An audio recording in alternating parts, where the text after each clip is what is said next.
Yes, Mayank Mishra. Yes, very good morning to Onundal. Mayank, Good morning, sir. Yes, sir. your team is ready, Mayank? Yes, sir. Yes, sir. Yes. Okay, I request the seventh batch to present about the recent developments in industrial robotics. Yes, go ahead, Mayank Mishra. Sir, Varshita will say, sir, start the presentation, sir. Yes.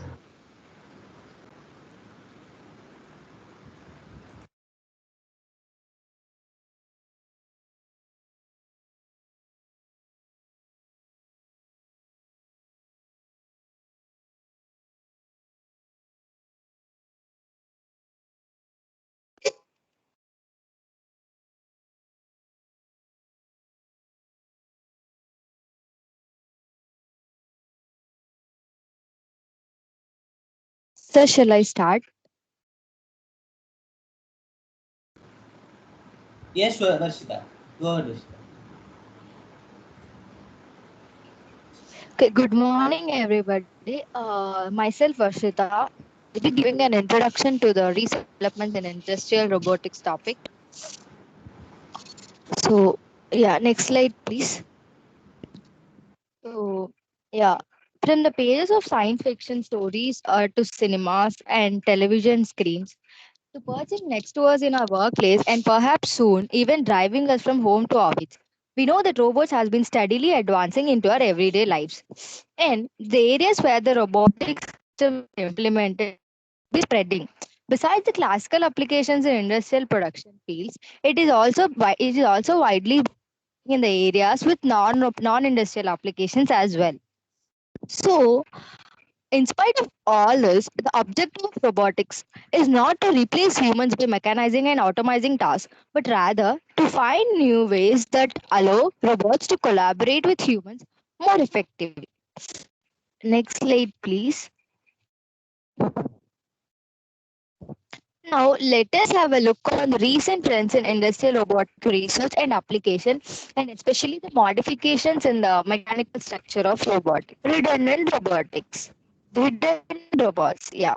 So, 6 degrees of freedom is actually enough to manipulate objects in the space with three possible independent translation and three independent rotations. But with a given architecture of a robot arm and a given working environment, restrictions of workspace and obstacles call for an additional degree of freedom. And in such cases, as a human being uses additional freedom body to supplement the capabilities of the arm for enhancing the additional degrees of freedom can be provided in the robot arm with extra joints and links, and such robots are called as redundant robots. And these are used for the purpose of workspace enhancement and avoidance of singularities and obstacles. Now, let us see the space robots. Robots in space applications are light and can handle greater masses and have special characteristic that unlike robots on Earth, their frames are not fixed. Rather, they float with the rest of the robot together with the space vehicle. Now let us come to the flexible vehicle, flexible robots.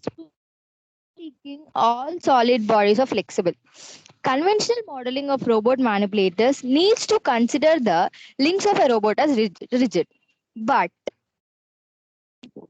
but it is not necessary for links to be designed strong and heavy, and we shouldn't mind the links being flexible as long as they are within the elastic limits and we know their behavior. Next slide, please.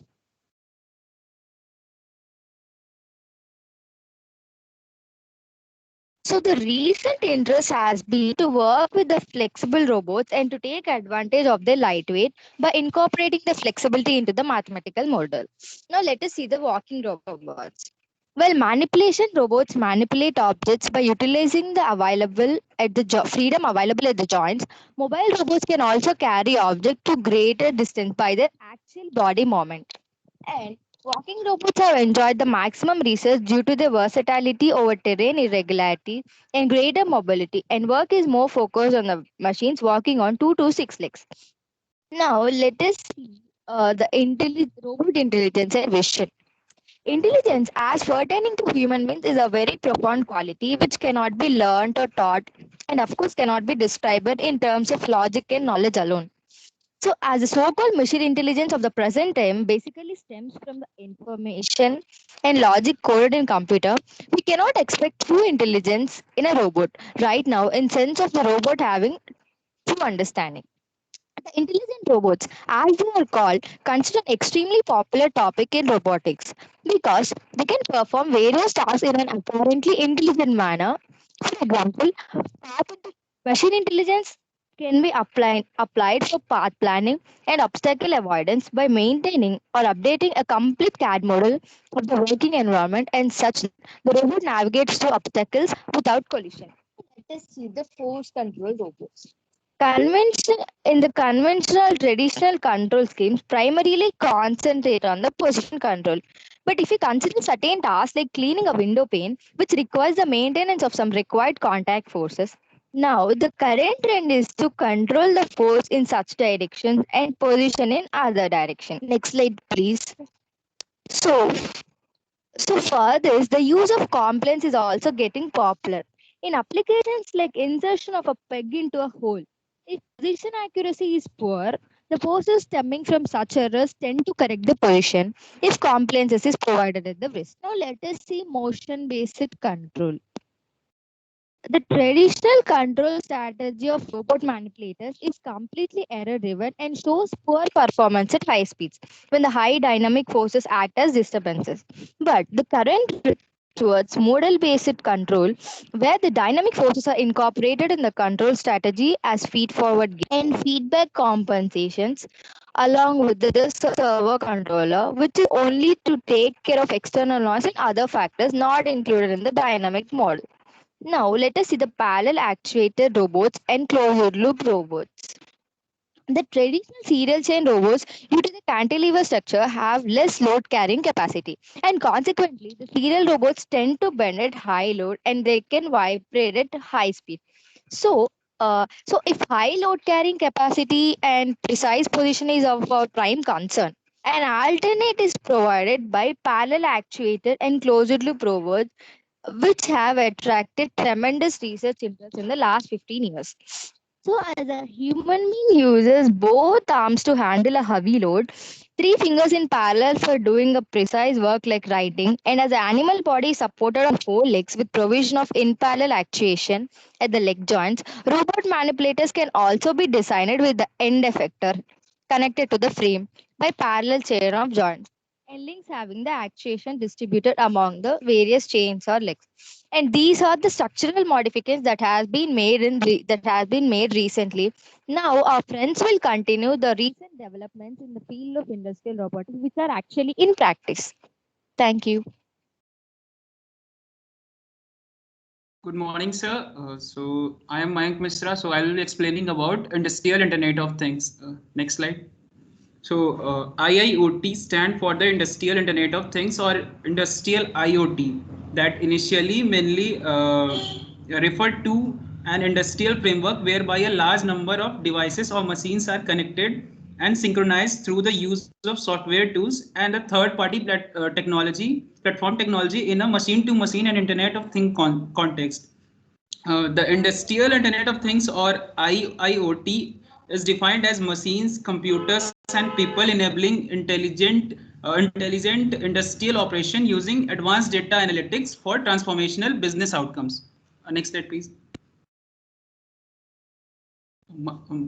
Now, machine-to-machine communication. So, in the pure machine-to-machine context, the advantage of the framework and system that IIoT refers to is that they can operate semi-independently or with a very minimal human involvement. Such system will increasingly be able to intelligently respond and even change their course of action based on the information received through feedback loops established within the framework. So basically, the idea behind machine-to-machine communication is that to reduce the human involvement as much as possible so that the highest level of automation could be achieved. Like if we look at the concept of the Internet of Everything, the machine-to-machine dimension of the Industrial Internet of Things happen within the sphere of the things. So the IIoT is the sense can be considered as a consider a movement towards smart machine whereby accuracy level of the operation involved in the respective system are heightened to a level that cannot be achieved through the human interruption.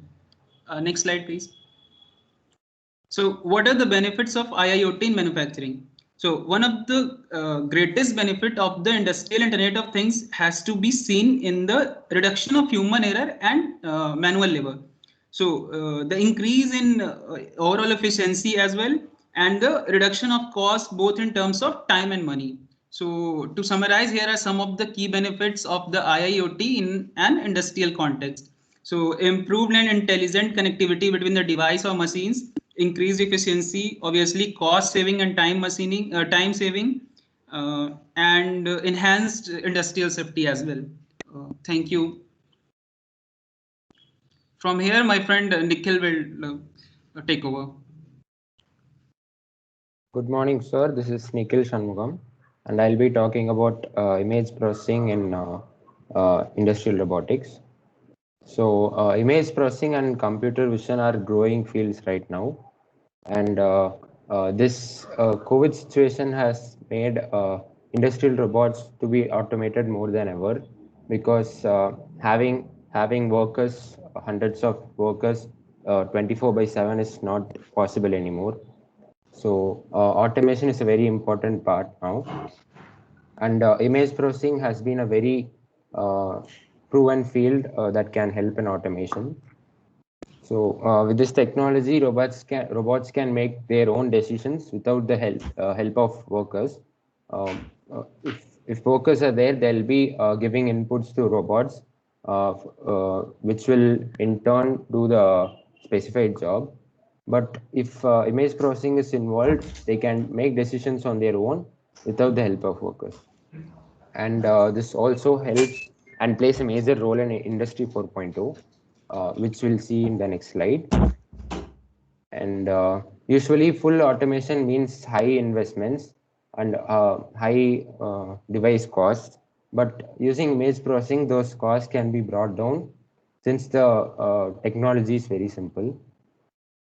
We'll first see what is Industry 4.0 and how image processing is a very helpful thing to Industry 4.0.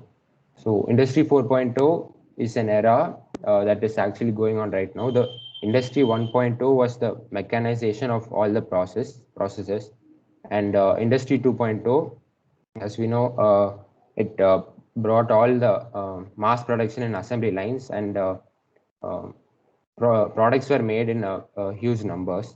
And Industry 3.0 made automated production using these computer technologies, and that's where industrial robotics also was born. But Industry 4.0, which is growing now, will have use machine learning and IoT to make the processes and robots very smart. We can access the robots and the production process like through IoT from a very far distance too, or the robots can learn on their own, and also they can provide results on their own. So this is Industry 4.0, and image processing is a very important part for this Industry 4.0, since they can help robots work on their own. So we'll see a few techniques in image processing. The first one is color detection. So this is an image with different colored cones, and let us say we just need to pick the red colored cones. So this image processing technique, what it does is it selects the colors.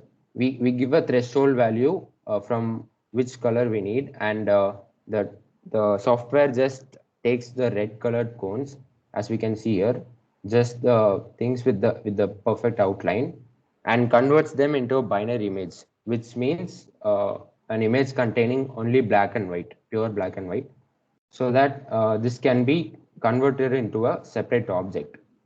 So the software recognizes this one cone as a separate object. So there are 4 different objects here, and we can see that the software has printed bounding boxes over this object. So this type of color detection algorithm is useful for pick and place robots, where different color objects are present and they have to be separated.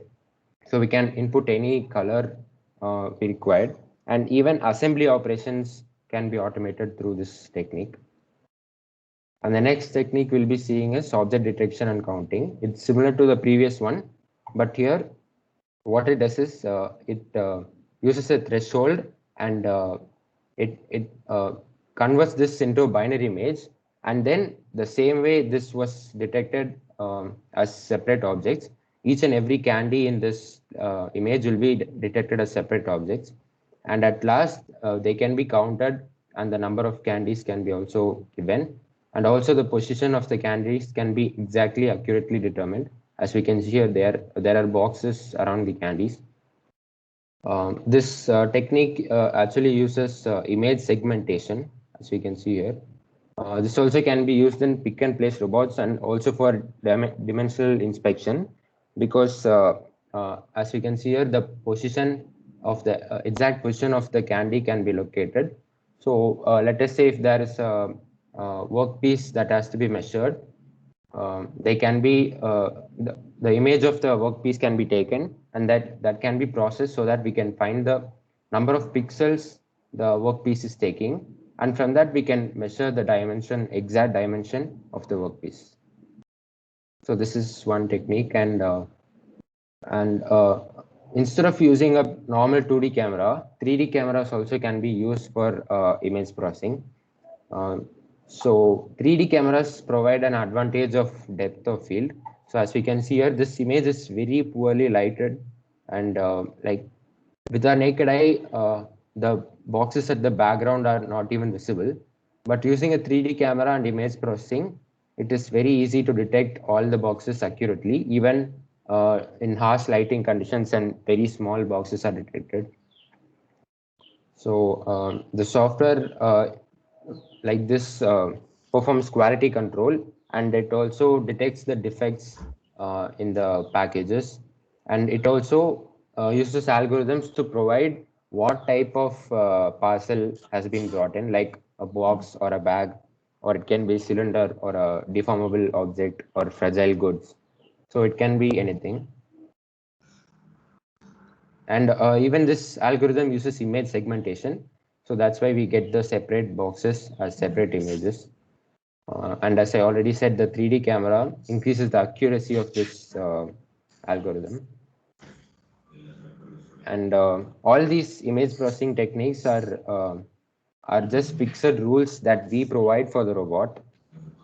And the robot checks the image with these rules and provide the results. But we can also embed artificial intelligence with image processing, which is a much more improved and better way of analyzing the work pieces. So as we can see here, this is a bottle cap. These bottle caps are in a production line, let us say, and a camera is taking pictures of each and every high-speed cameras taking pictures of each and every bottle cap, and it is sent to the software where it inspects the bottle cap for its circularity, and the artificial intelligence makes intelligent decisions whether to accept the bottle cap or reject it. If it was a normal image processing technique, there won't be much flexibility. Uh, then there will be a need of input from the workers. But if artificial intelligence is present, it can make intelligent decisions, and also it can learn on its own. So it can make proper decisions whether to accept the product or reject it. And artificial intelligence with image processing is a very growing field right now. It is mostly used in quality inspection industry right now, but in other industries where only image processing is used, this can be a very great improvement. And for inspection, in an industry, inspection is a very important and integral part. Zero defect production is the goal for every single industry, but it cannot be guaranteed that every product will be made in the exact dimensions. And for that, that's why inspection is carried out, and there are different ways to do inspection, and each and everything has different costs and different amount of work required. So the first one is a visual inspection, which is carried out by a human, which is very costly since it requires labor, and it also, the human eye also tires very soon, so the work won't be consistent. Um, and the next thing is mechanical inspection. For example, using gauges and comparators. That is also a better way, but when the workpiece changes, the measuring tool also should be calibrated. So in order to detect error, there are a lot of things that goes into these two methods. And when the workpiece changes, there is also extra amount of work needed to be put in. This can cost a lot of time and money and energy, which is not really a productive thing for the industries. So artificial intelligence applied with image processing is a very great way to do inspection. So it is very efficient, simple, reliable, and cost effective. Industrial cameras can be used, and deep learning and machine learning can be used so that the software learns on its own, and as time passes by, it can detect objects and make the inspection more perfect. So this AI-based recognition software can be trained on the basis of few sample images. If these sample images are given and using machine learning, it can train on its own, and it can provide better results as time passes by. And that's it, sir. So from my side. Next, Archit Naik will be talking about soft robotics. Thank you. Yes, good. Hello, good morning to one and all. I am Archit Naik and today I will be presenting on the topic called soft robotics. Soft robotics is a relatively newer subfield of robotics and is developing rapidly since the past decade. Before we dive into what are soft robots, I would like to give a brief description on why do we need soft robots. As you all know, a conventional robotic arm consists of a very well-defined set of rigid links and motors, and they move about the joints. For many years, robots have been designed to emphasize speed and precision. For safe operation of a conventional robot, we need to not only precisely measure its environment but also perfectly program every movement of robotic joint. This is quite a tedious task. Even a small error may lead to a robot failure or it may even damage its surroundings. So instead, how about using something which is more flexible, lighter, but still possesses the same strength as of a regular robotic arm? And that's where soft robotics comes into picture. Next slide, please. So soft robotics is the specific subfield of robotics dealing with constructing robots from highly compliant materials which incorporate soft actuators, soft controllers, soft sensors, and a soft mechanism. Soft robotics draws inspiration from the way in which living organisms move and adapt to their surroundings. Next slide, please. So here as an example, we can see that even under a high hydrostatic pressure, a completely soft animal can move and interact with much stiffer objects than him. Next slide, please. So the body of a soft robot is made of materials or structures that can undergo very large deformations. To control the motion of these robots, we make use of distributed actuators so that we can control continuously the shape of this deformable body, which has the same effect of having a large number of links and joints. Next slide, please. Pneumatic or fluidic flexible actuators are the most common actuators used in soft robotics. These actuators are made up of soft material which is generally an elastomer incorporating a series of channels and chambers. A pressurized fluid navigates through these chambers and generating stress from inside the material, which causes the material to deform and thus enabling the motion of the actuator. This is the basic principle behind the working of a soft robot. Next slide, please. Moving on to the manufacturing techniques used for manufacturing of soft robots. Building a soft robot is a very different process than a manufacturing of the conventional robots where we have links, gears, screws combined in different ways. Conventional manufacturing techniques such as subtractive techniques like drilling and milling are unhelpful when it comes to soft robotics, as these robots have complex shapes with deformable bodies. Therefore, we need to use more advanced manufacturing techniques like shape deposition manufacturing and 3D printing. Shape deposition manufacturing is a solid free-form fabrication process, which means the object is built from start to finish rather than by removing excess material from a given object. In this process, the support material is laid down as a base and the final material is laid on top of the support material. The CNC machine mills cuts the part into the desired shape. Next slide, please. 3D printing is another technique used for manufacturing of soft robots. 3D printing is a construction of three-dimensional object from a CAD model or a digital 3D model. It creates a three-dimensional object with material being added together, typically layer by layer. The material generally used are plastics, liquids, or powder grains that are being fused together. Next slide, please. Soft sensors are generally used in soft robots.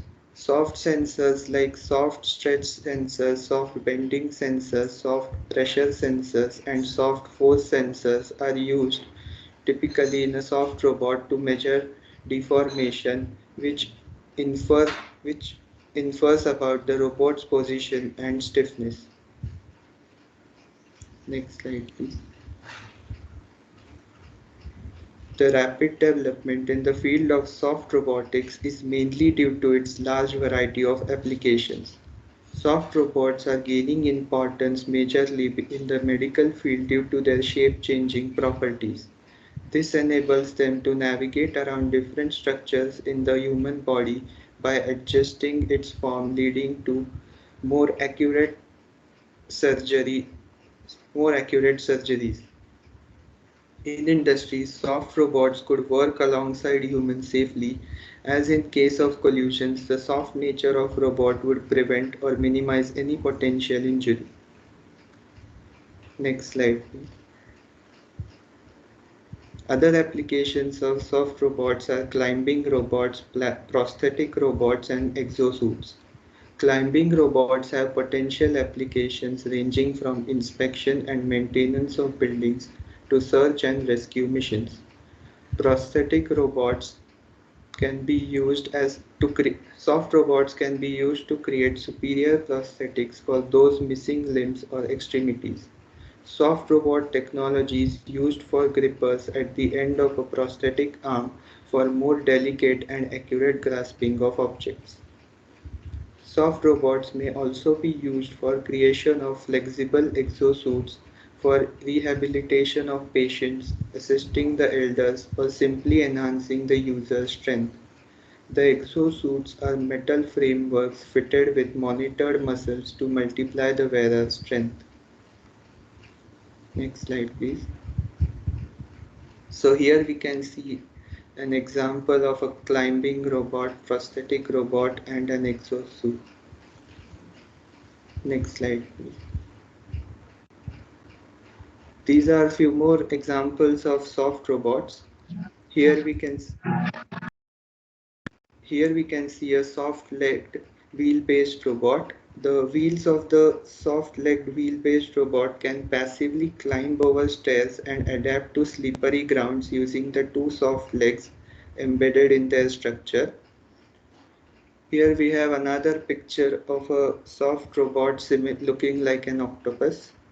So soft robots can also be used for biomimicry, and such robots can be used for ocean exploration. So that's it about soft robotics. We will now move on to collaborative robots. Thank you for a patient hearing.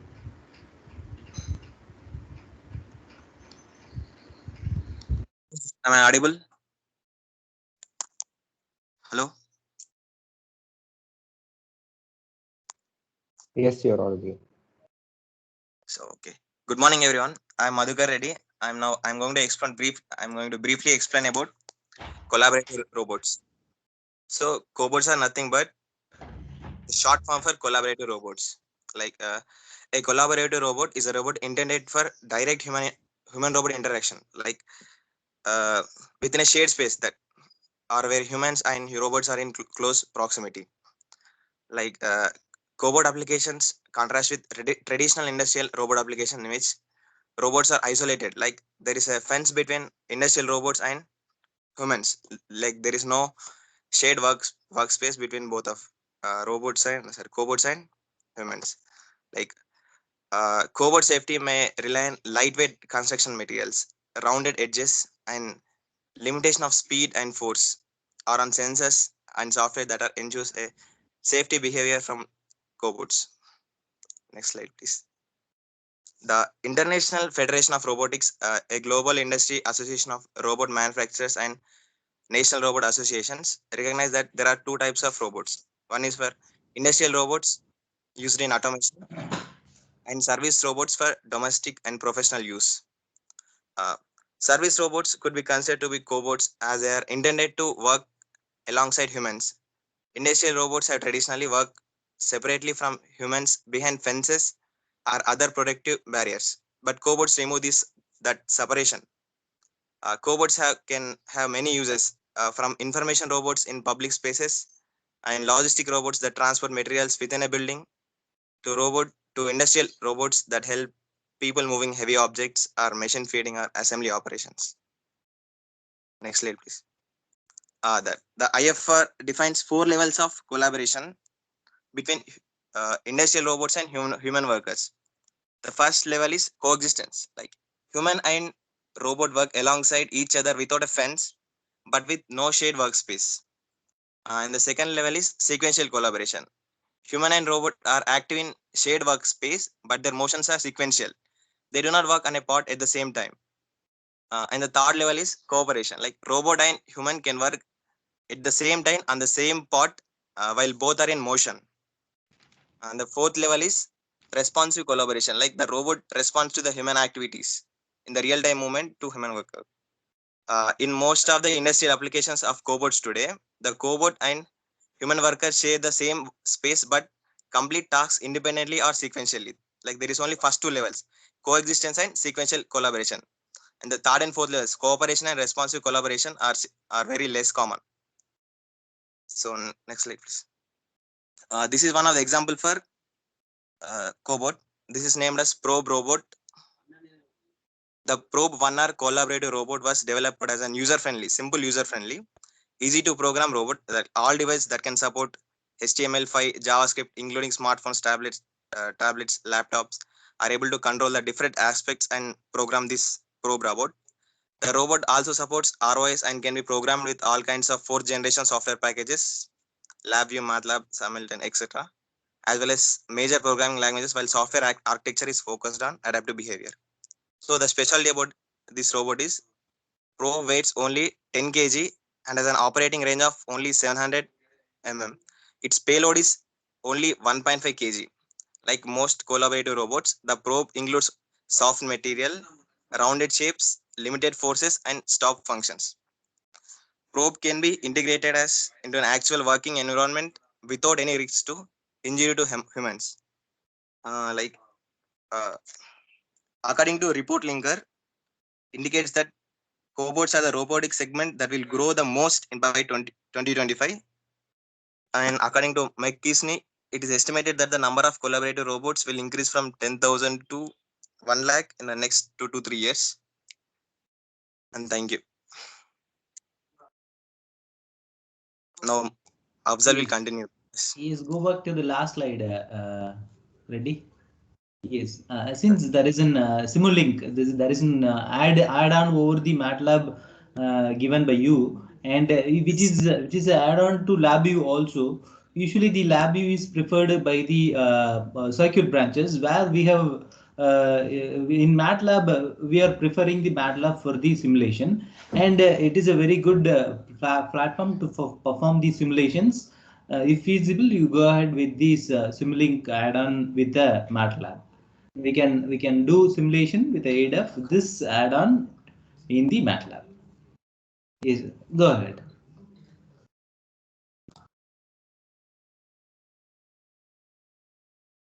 Yes, go ahead. Go ahead.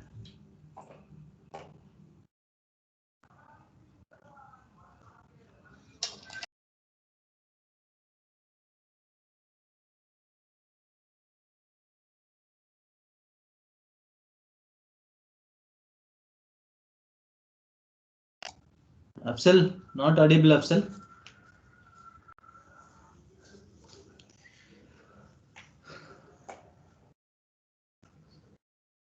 Afzal.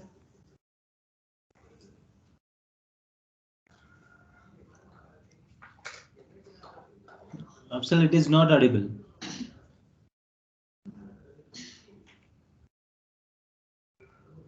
Nikhil, make a conversation with Afzal, give a message, and ask him to present, or you can.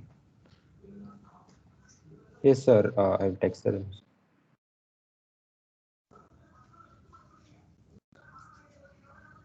Let it be. Afzal will continue. Only you go to the next subsequent slide.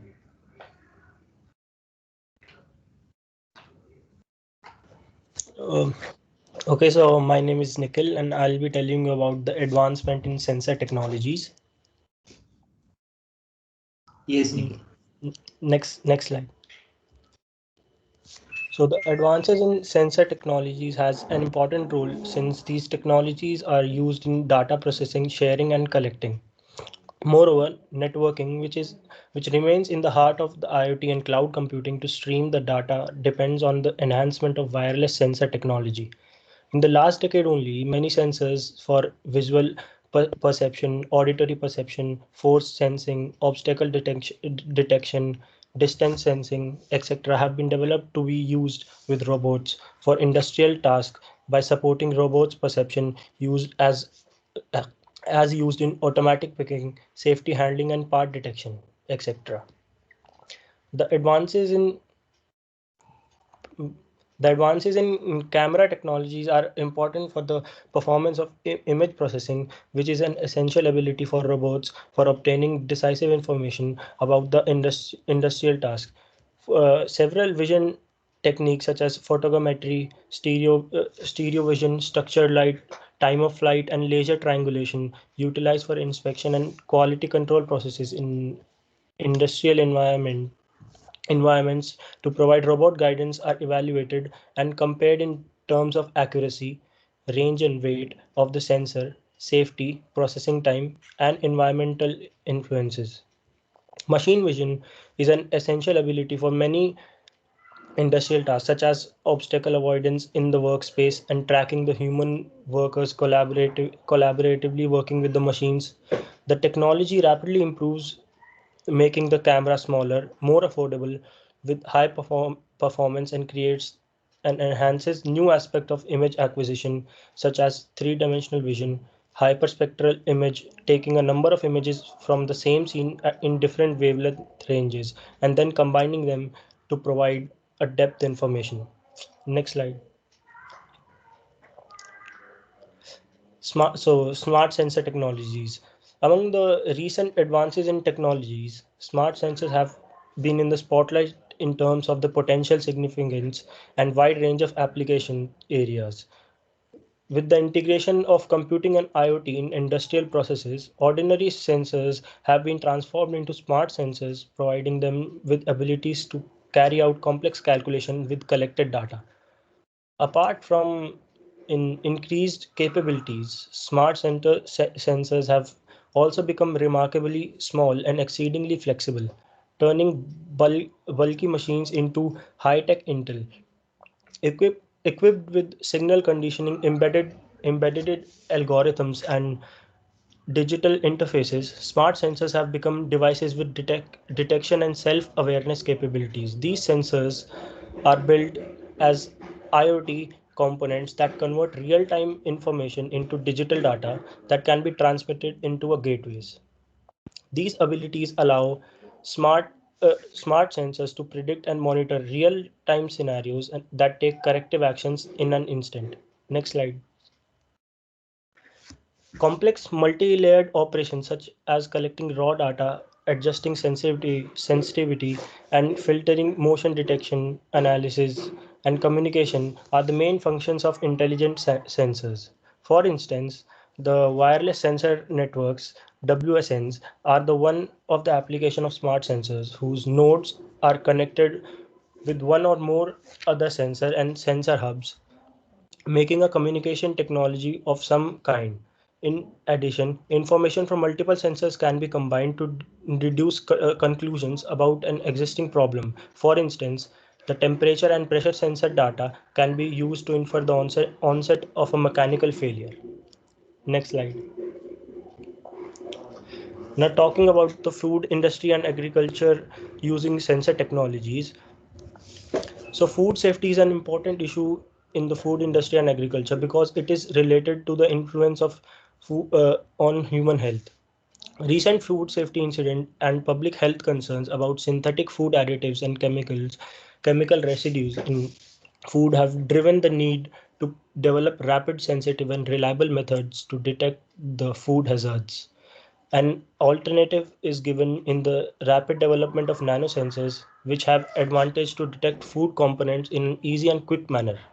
Linking nanosensors with modern information and communication technologies enable novel and online ways for different component detection accompanied with high accuracy.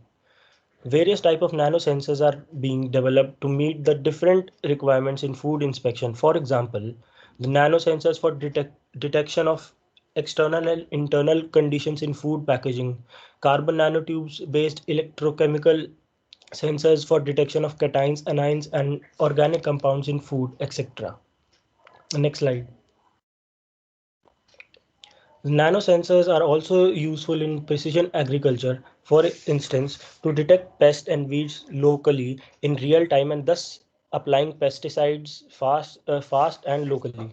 Nanosensors for monitoring soil conditions like moisture, soil, and the pH of the soil.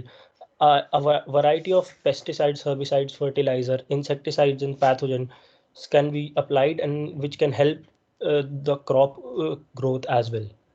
Nanosensors for detection of foodborne contaminants or for monitoring environmental conditions at the farm can also be used, and nanochips for identifying, preserving, and tracking. Next slide, please. So these are some of the sensors used like pH sensors, EC sensors, water level sensors. Okay, next slide. So advancement in the sensor integrated organ on chip devices. So what is an organ on chip device? It is a multi-channel 3D microfluidic cell culture chip which stimulates the activities, mechanisms, psychological responses of entire organs. These micro devices are translucent and they provide a window to watch inner workings of human organs. These technologies is being used to develop a whole pipeline of human organs on a chip, such as lung, gut, liver, heart, etc., and even a system that mimics the blood and brain barrier. Organ on chip devices have provided the pharmaceutical and tissue engineering world hope since they arrived and began to grow in sophistication. However, limitations for their applicabilities were soon realized as they lacked real-time monitoring and sensing capabilities. The users of these devices relied solely on endpoint analysis for the result of their tests, which created a chasm in the understanding of life between the lab and the natural world. However, the gap is being bridged with the sensors that are integrated into organ-on-chip devices. Next slide. So now Mayank will take on. Thank you.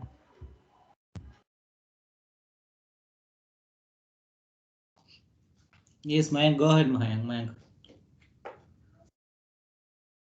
Yeah, hello sir. Good morning, sir. So I'll be explaining quantum computing. So yeah, next slide.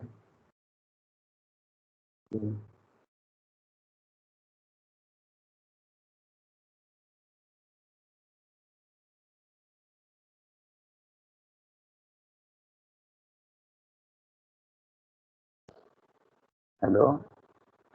Okay, yeah. So what is quantum computing?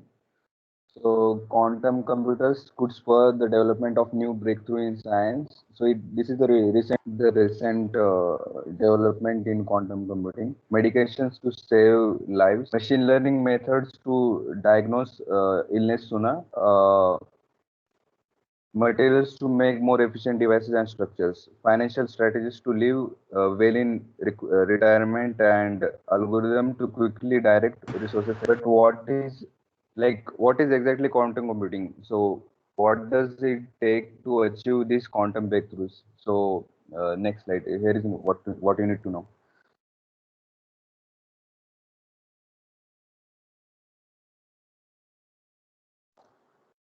Okay, yeah. So that's a new kind of computing. We experience the benefits of classical computing every day, like we use mobiles and laptops and stuff. So, however, there are challenges that today's system will never be able to solve for problems above a certain size and complexity. We don't have enough computation power on Earth to tackle them.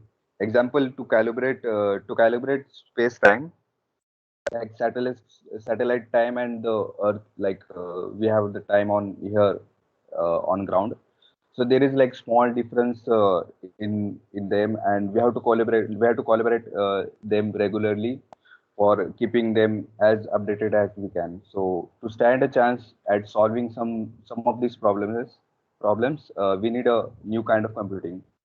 So universal quantum computers leverage the quantum mechanical phenomena of superposition and entanglement to create states that scale exponentially with number of qubits and quantum bits. So qubits and quantum bits are like the units of measuring the smallest uh, thing to compute. Yeah. So next slide, please.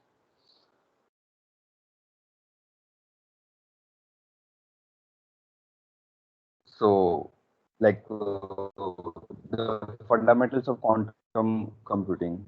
So, all the computing systems rely on fundamental ability to store and manipulate. Current computers manipulate individual bits, which store information as binary, zeros, and one states. But quantum computers leverage quantum mechanical phenomena, manipulate information. To do this, they rely on quantum bits or qubits. So, uh,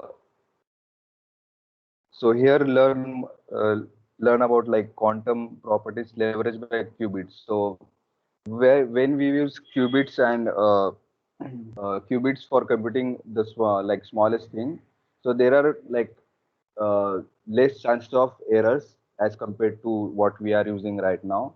So in the large scale applications like space journeys and collaborating systems as accurately as we can.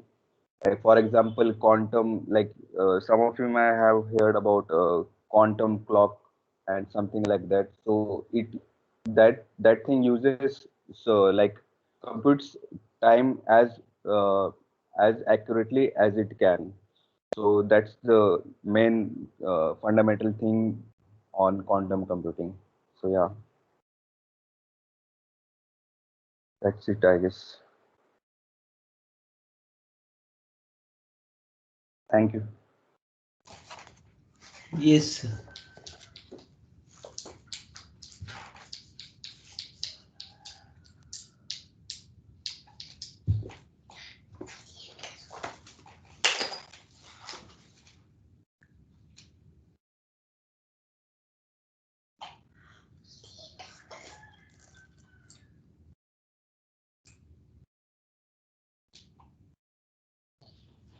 Yes, it was presented by Mayank, right? Am I right? So now, no, sir, last slide, last thing that I presented. Yes. Okay, 1, 2, 3. There are 3 more people has to present concerning the recent developments. Anyway, now the time is 10:20. I have the forthcoming class for other classes, other year, and therefore I request you to continue during next Monday. You plan accordingly that you and along with the 8th batch you need to complete your titles. You plan accordingly and present during Monday 10:30. Do you anyone has any doubts with these presentation? Anyone? If you don't have any doubts, we will wind up here and we will continue the session during Monday 10:30. Thank you, Amda. Thank you, sir. Thank you, sir.